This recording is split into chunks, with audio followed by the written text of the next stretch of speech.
But anyway, let's get into it. So today we still on this old crazy Michelle BLAIR with her crazy self. These poor kids, this mama. No, let me not say that because I went back. Let me see what I got over here.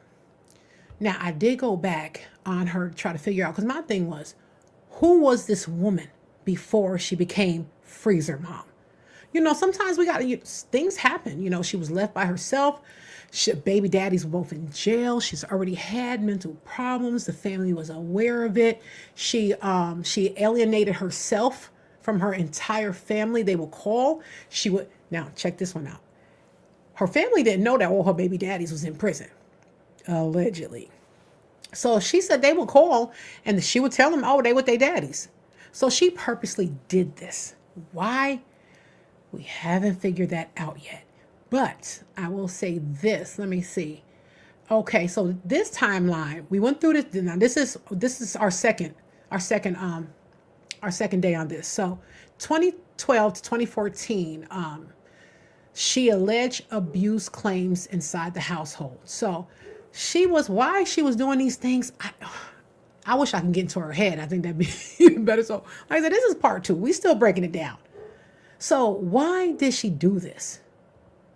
You know what, before I get into it, because this case can get really bad. And let me do some trigger warnings over here. Like I said, I am not trying to get my channel taken down for nobody. Fair use notice. This broadcast may contain copyrighted material used under Section 107 of the Copyright Act for purpose of commentary, criticism, and news reporting. Also, investigative legal disclaimer. This content is based on publicly available records and media reports. All individuals discussed are presumed innocent unless proven guilty in the court of law. Commentary reflects opinion and analysis for informational purposes only. And everything on this channel is my opinion. Trigger warning, y'all. Okay, here we go. So that's my trigger warning. I've been busy today. I've been busy, but I love it. And I just thank God that I have this space. And I always thank my husband because he my silent partner. He co-signs my foolishness and he never tells me no. So I just thank him every freaking day. Thank you, dude. Okay, let's go back into it. So now, Michelle BLAIR. Okay, so now we're watching her interrogation. Now, mind you, we're going to get into the courtroom because there is some amazing courtroom footage to show you how crazy this lady was, how crazy she became. Do I think she need prison? No, that's where she ended up. I think she should have really went to an institution. So we have, okay, in 2012 to 2014, the timeline, 2012 to 2014, alleged abuse case claims inside the household. So she was already complaining. She started complaining back in 2012 before she did what she did to her children. So I really think because the family was saying, no, this is not happening. They were going there and the cops were asking family questions. She had CPS was going in. The family is saying everything appears to be okay. So this is what she's doing. 2012, her 9-year-old son, we're going to not say his name. They do mention it on the, it was redacted because he's so young, but somehow it made it into these YouTube videos, which I don't like. So I'm not going to say it. So 2012, her 9-year-old son was deleted in 2014, but these allegations were made against him in 2012 when he was only 9. Then she had another child who was 13. But now, mind you, she was 11 when Michelle started making these allegations against her. Now, mind you, I don't went through this case with a fine-tooth comb. I'm reading the transcripts. I'm listen, I think this was all fabricated. I don't know why she did it, but there was some issues with her way before she started saying these things about her children. Okay, so we got 2015 now. It's 2015. She gets evicted. She's evicted. Now, mind you, the house sat there 6 months before anyone got into this house, although the eviction process was complete. So the landlord never got in. No one ever got in. So now the landlord's like, okay, I want to start renting this place. So it's time to get in here and clean. So they get in there. They're moving everything out. Get to the refrigerator, the freezer, and the freezer's in the living room, which is weird as heck. They go to lift up the freezer, realize, oh, this is heavy. Must be food inside of it. They opened it up. And I'm not going to tell you what they seen, but we're going to get it. This is part 2. So if you want to get the real on part 1, so you can understand where we at in this. Okay. So now They're in the house. They open the freezer. They see, and then they call the cops. Okay? So, let me see. It says the landlord arrives. He calls the deputies for the eviction. Deputies discover a strong odor. The babies was found inside the freezer. 2016. She pleads guilty. Not only does she plead guilty, you guys, you don't even understand what this woman did in court. Like, we're gonna get into it, but you keep going. Let me keep going with this. Yeah, this is a good case. I'm excited. You know, listen, this is what I do for a living, but I'm on the medical side of it. But I love this. It's like feeds my soul. Thank you guys for being a part of the Vibe Vibes family. I appreciate everybody. Let's try to get to 140 by the end of March. Okay, here we go. Backing up, and I asked her, "Oh, have you been doing this to him too?" And she's like, "Yes." If she was doing that to Stephen? Yes. Did you do this? I'm looking at her, and then that's what kind of me up, because Stephen was always... Let me stop here for those that didn't see part one. The allegations that mom is claiming is that the two older children were SAing the younger children.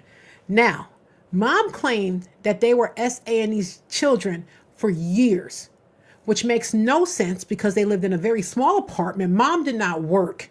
So where did they have the opportunity to do what the mother is saying they did, which is horrific, you guys. It's horrific. It's so horrific. Let me tell you something. I got to zoom in.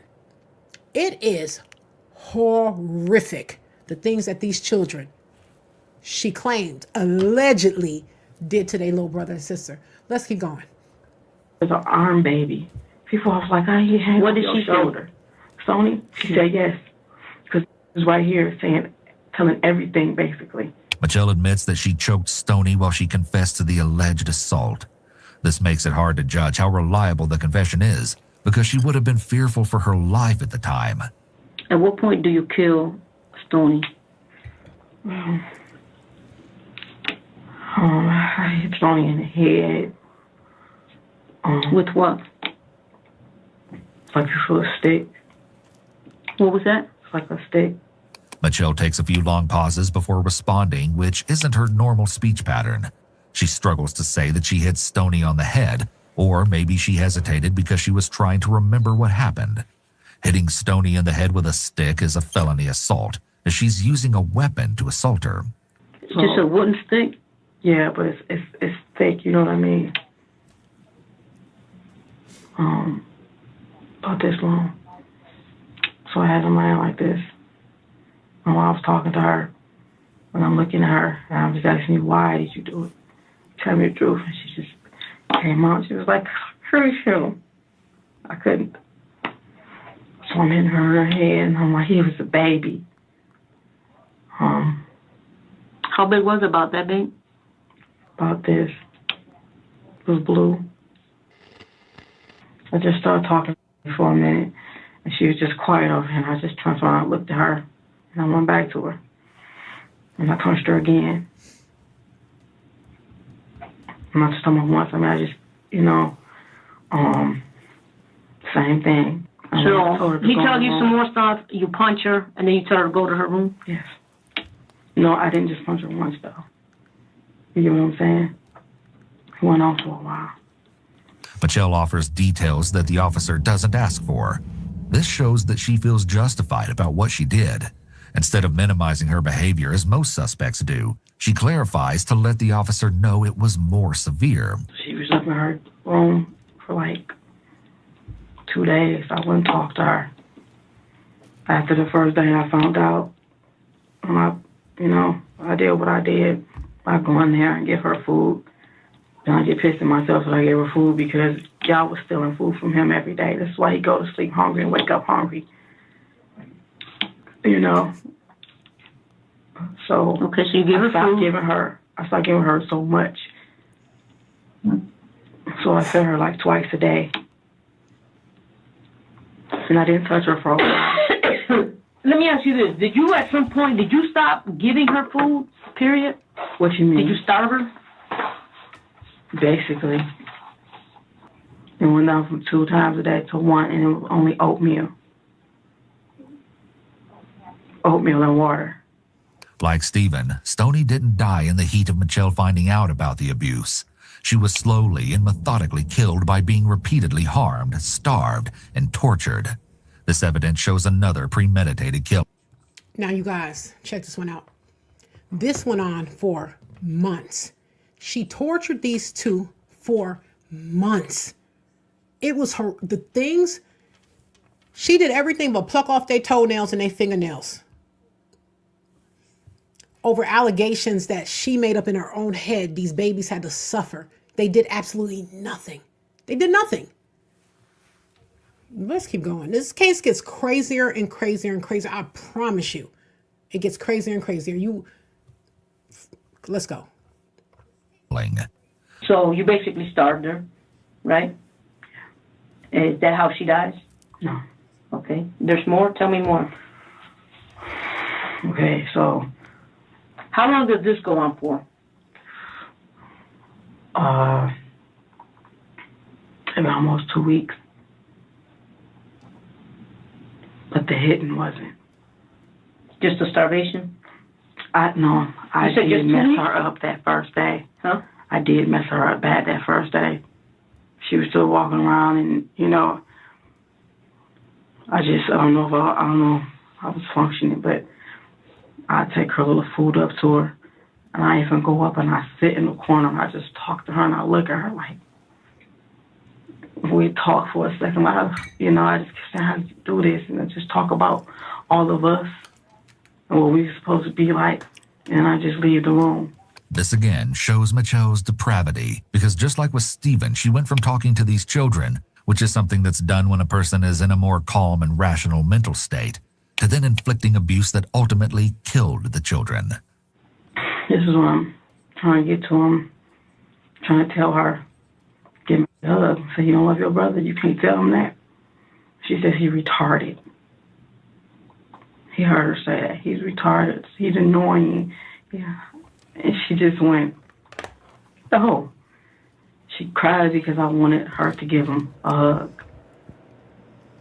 And I'm sorry, guys. If y'all see me over here sweating, let me tell you, these studio lights, oh my God. So if you hear something in the background, that's my fan. It gets hot in here like crazy. All right, here we go. Let's keep going. This lady's in, I feel bad. I don't want to call her crazy. I just think she needed help, but to go to this extreme, I don't know. I said, you don't love him, and she was like, no. I punched her, and I told her to say it again.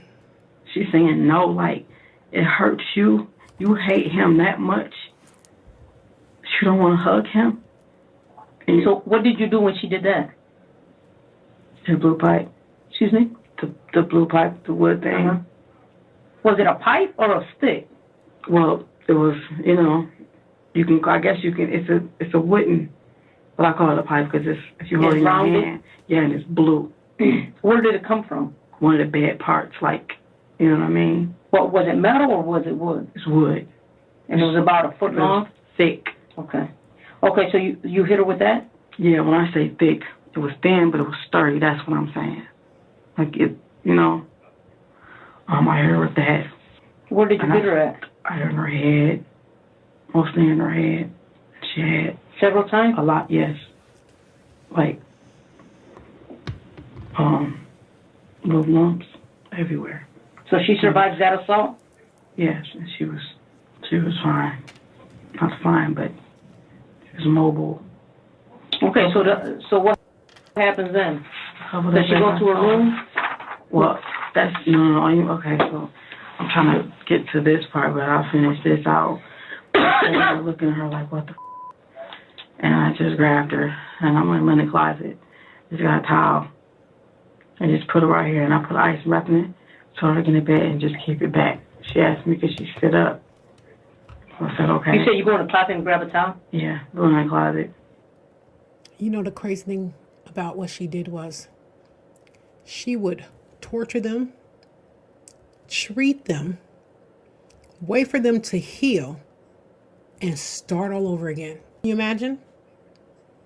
We run from when we get a little beatings, or I don't like, You know what? Back then, that's the problem. These kids need to be.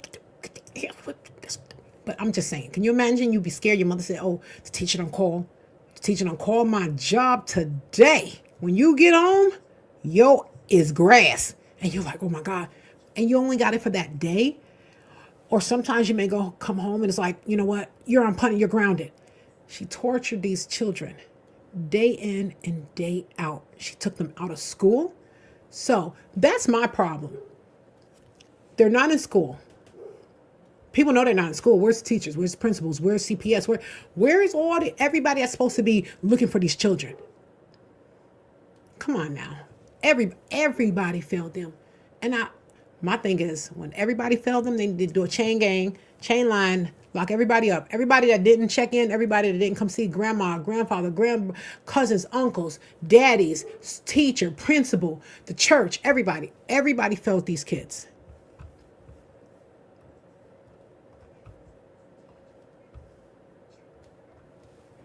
To wash off, and I put icing in it, put it up here, but she said it hurts.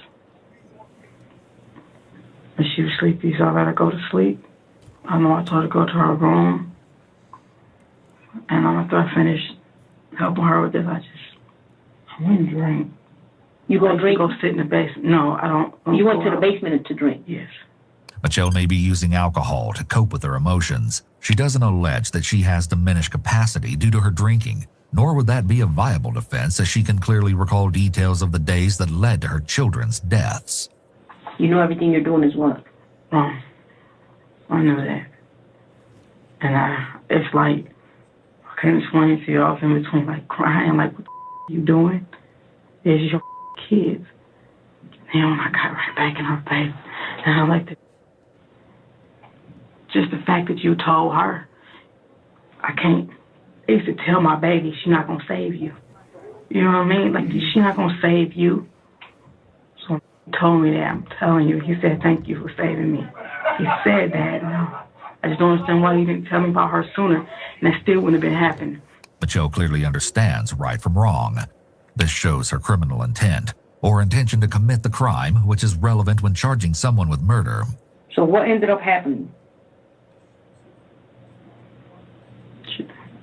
Smothered.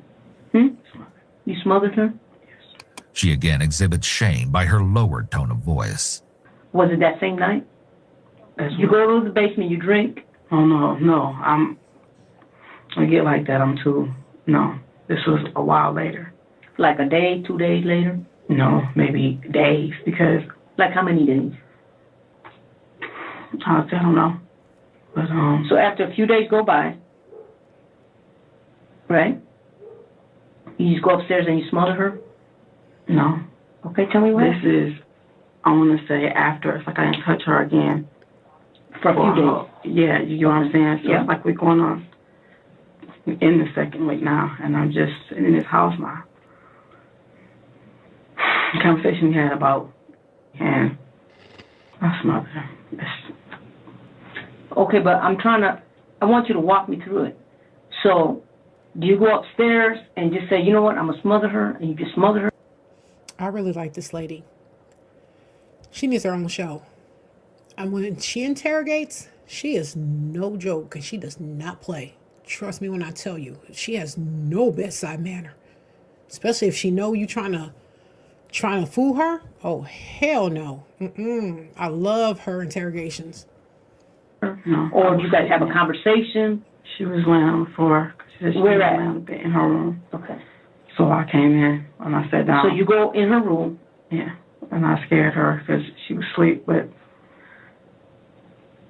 I sat down in front of her. So you wake up. She basically wake up and saw my face, and she was like this.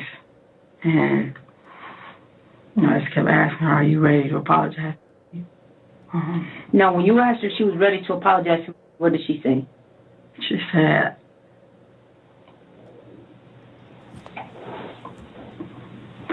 there's nothing wrong with my son. That's all I know. Nobody's saying what's wrong with your son. What did she say, though? When you said, are you ready to apologize to what did she say? She doesn't want to apologize to him. So she said no? Yeah, but it's like, it wasn't a flat out no. It's like, I am sorry for doing that to somebody, but you're not sorry for doing that to him? This is what I'm saying. Like, What did she say? What did she say? she just looked at me. So she didn't say went nothing. like this. Stoney doesn't do that. She's been hard to get answers out of. She's like, you know, and I'm like, Stoney, are you So she gonna never fucking said no. apologize? She was saying no a couple days before, and that's what she kept saying no. So I'm like, are you ready to apologize to him? She just said, I'm sorry for doing it to. How are you not sorry for your brother? She said she was sorry for doing it to what? No, I misspoke. Not for doing it. She said, I'm sorry for doing it, period, to somebody. But you're not going to say you're sorry for doing it. If the whole abuse story is in fact some sort of delusion, and if Michelle does have a history of being abused herself, then this scene that Michelle is describing almost seems like she's trying to elicit that apology for herself. It's possible that Michelle may have been having conflict with Stephen before she murdered him, and possibly also with Stoney when she targeted her. The conflict could have been related to other issues, and this may have triggered Michelle to choose Stoney and Stephen as the guilty ones. Since her claims of the abuse towards Alex weren't confirmed, it's important to consider the very likely possibility that Michelle wasn't really defending Alex. It's very possible that this tragedy that occurred. I'm sorry. I hate that my husband be sending me little messages and just be making me laugh. This is a serious case. I can't be laughing right now, y'all. Anyway, go ahead. Let's go. In Michelle's home was the result of long-standing child abuse inflicted by Michelle onto her children. When childhood abuse is chronic, and when the parent inflicts severe forms of abuse that cause serious injury to the children, there's a risk of the parent one day going too far.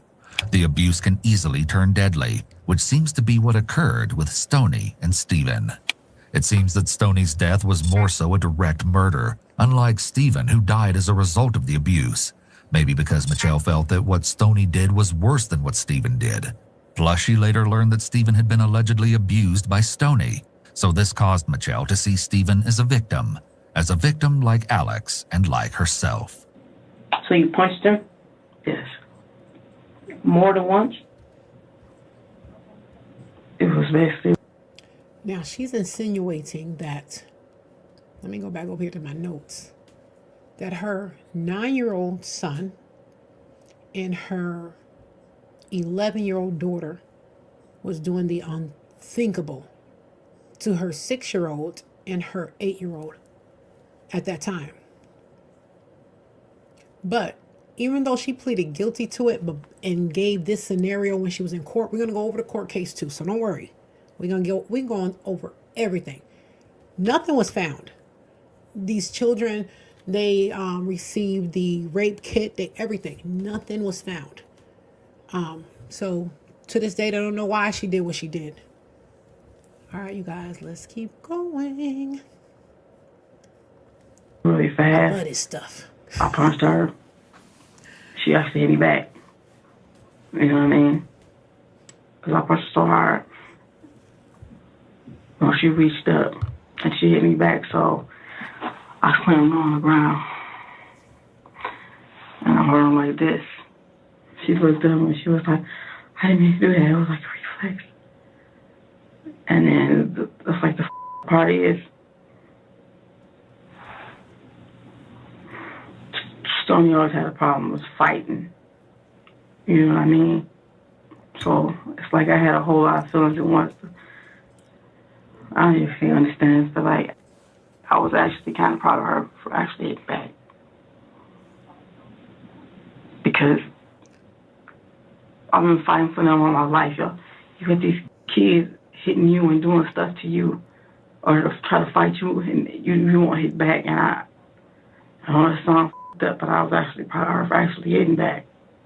If this is true, it's very surprising, as most abused kids would be afraid to retaliate in this manner against someone much bigger than they are, and who has control over their basic needs. It's especially surprising given that Stoney already knows her mother is capable of murdering her own child. It appears that violence was not only normalized, but encouraged by Michelle. According to her own report, Stoney hitting back was the moment that Michelle smothered her. This is purely speculation, but it's possible that Look how pretty she was.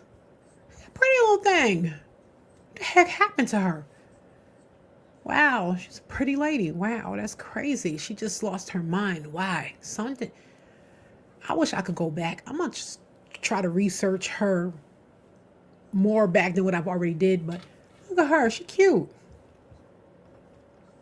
In a way, Michelle was relieved that Stoney fought back, because that gave her an excuse to end the days of torture and just kill her. This was the day. And it just kept going. And her shirt, it's a black shirt. I just picked it up and I put it on her neck. She really fighting back, you know what I'm saying? When you say put it around her neck, what do you mean? You tied it or you held it, you choked her?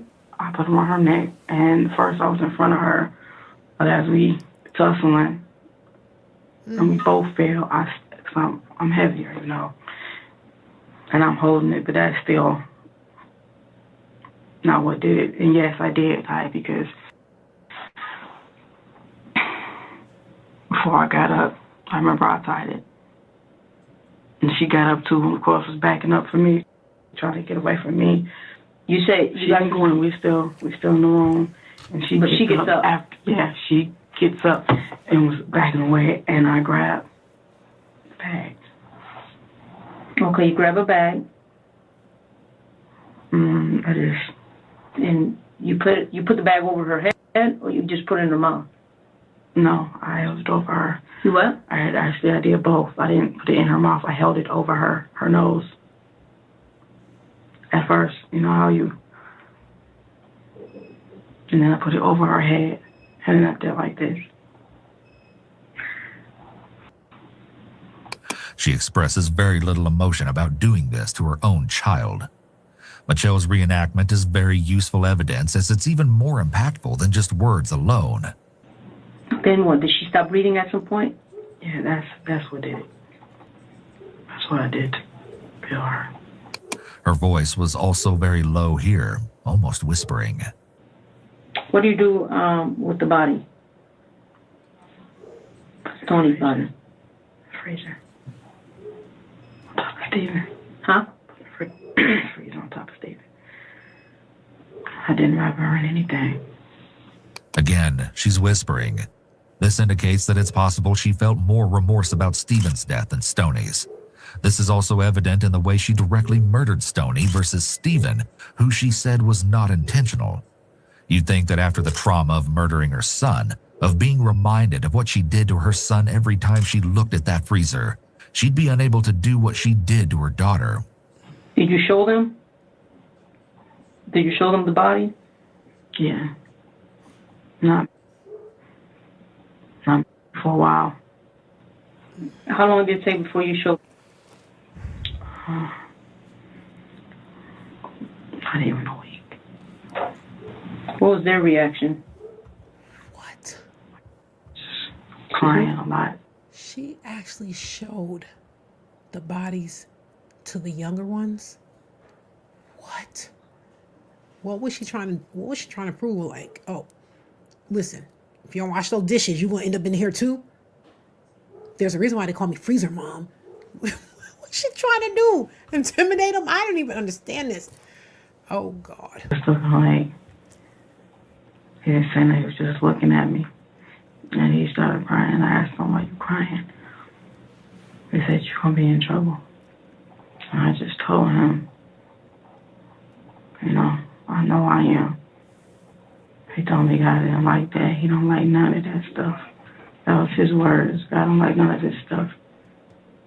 It's surprising how forthcoming Michelle has been about killing her two children, as the detective has been somewhat standoffish during the interview. The detective has leaned back away from Michelle and makes little eye contact as she's writing notes most of the time. Michelle has appeared mildly frustrated at times when she feels like the detective isn't understanding what she's trying to say, but she still kept talking. Many other people would not have opened up under these circumstances. It's possible that Michelle really wanted to get everything off her chest. She may have wanted to make sure her side of the story was told, especially regarding the alleged abuse of Alex. Showing Alex the dead bodies of his siblings displays her complete disregard for her children who are still living, and an inability to understand how disturbing and extremely traumatic seeing his siblings dead and frozen would be. It's possible that Michelle wanted to show Alex that his siblings paid for what she claims they did to him.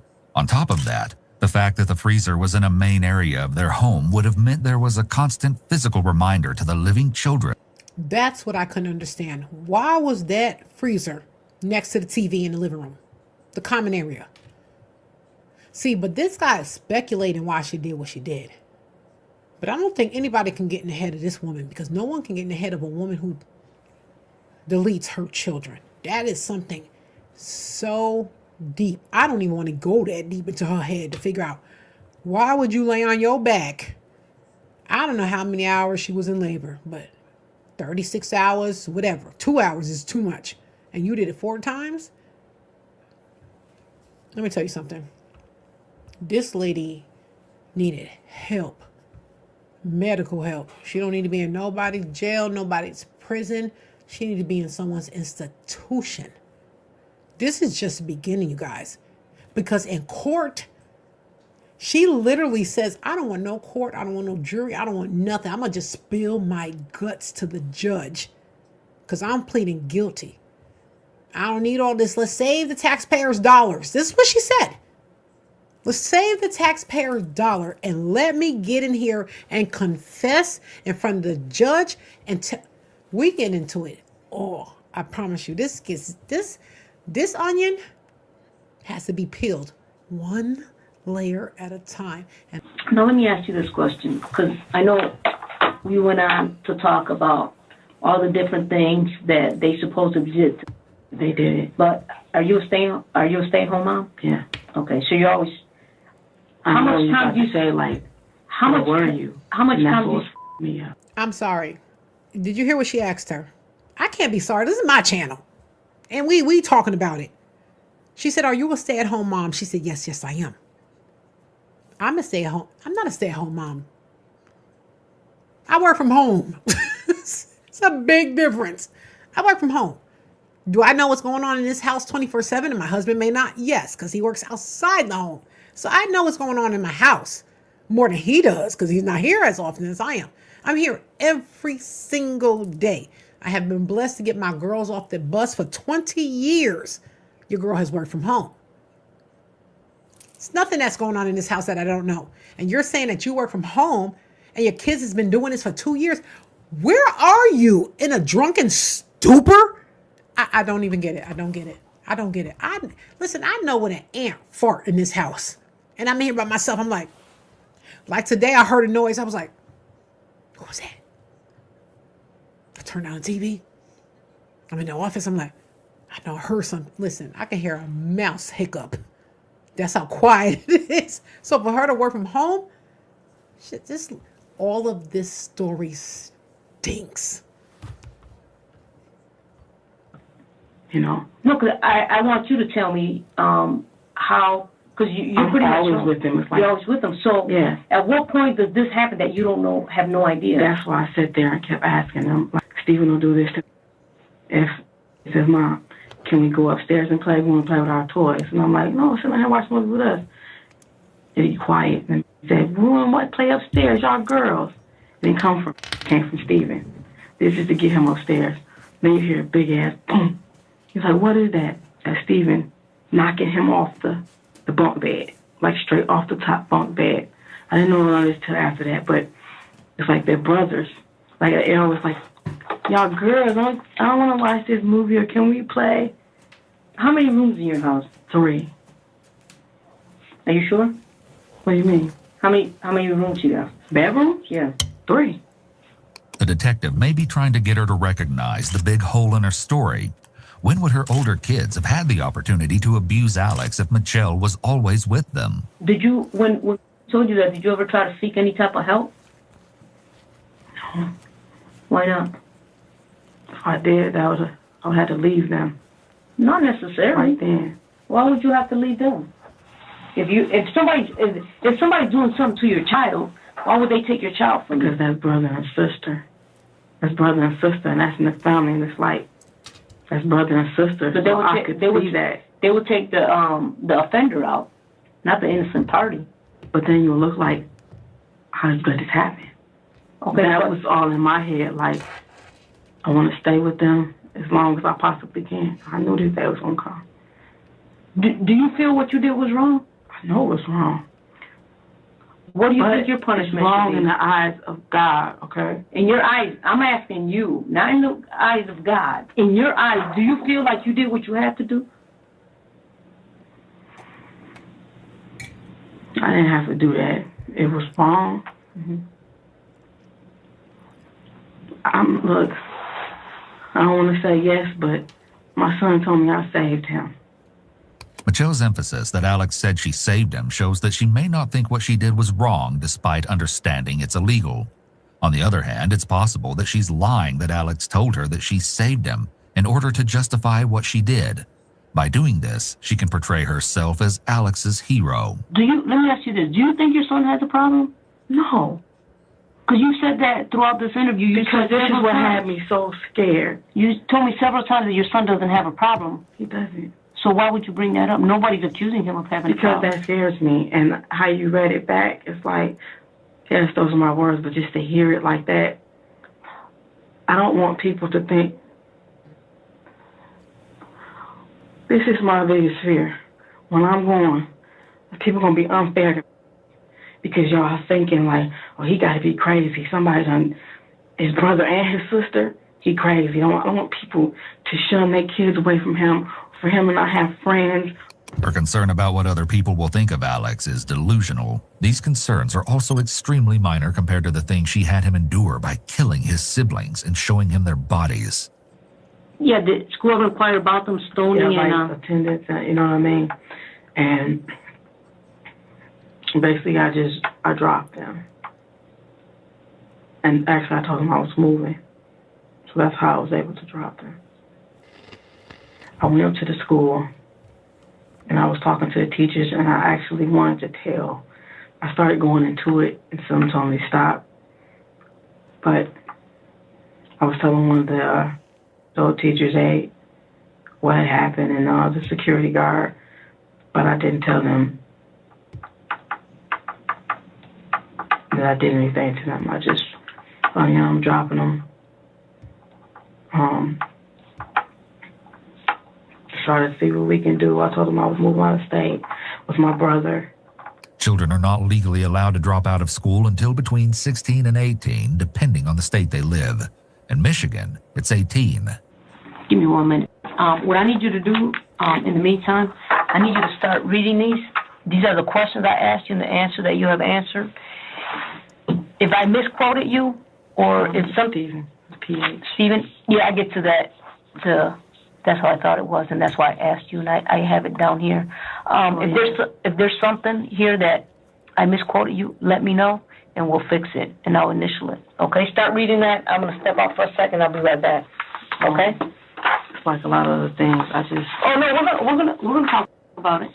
I just want you to start doing this while I don't want to give you all this. We're gonna get into all the things that you want to tell me about. I mean, I guess the important stuff is also it. Excuse me?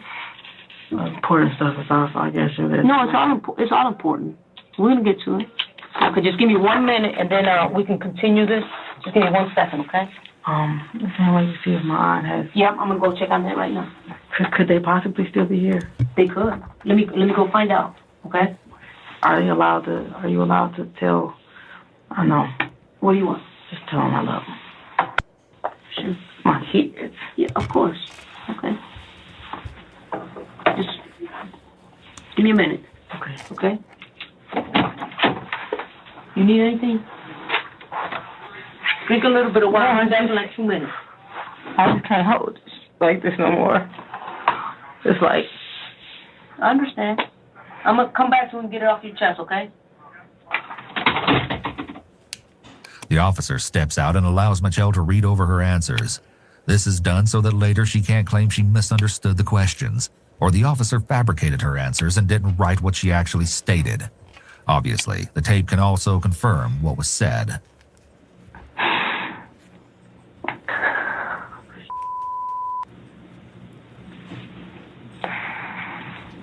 Michelle is left alone, and as she's seeing her words, she is cursing and clearly getting nervous. It seems the reality of what she's done may be setting in. It could be that she goes in and out of moments of realization about what she did and what's happening around her. She asked the detective if she could tell her children that she loves them, so it could be that Michelle is actively realizing here that she likely won't see her 2 children again.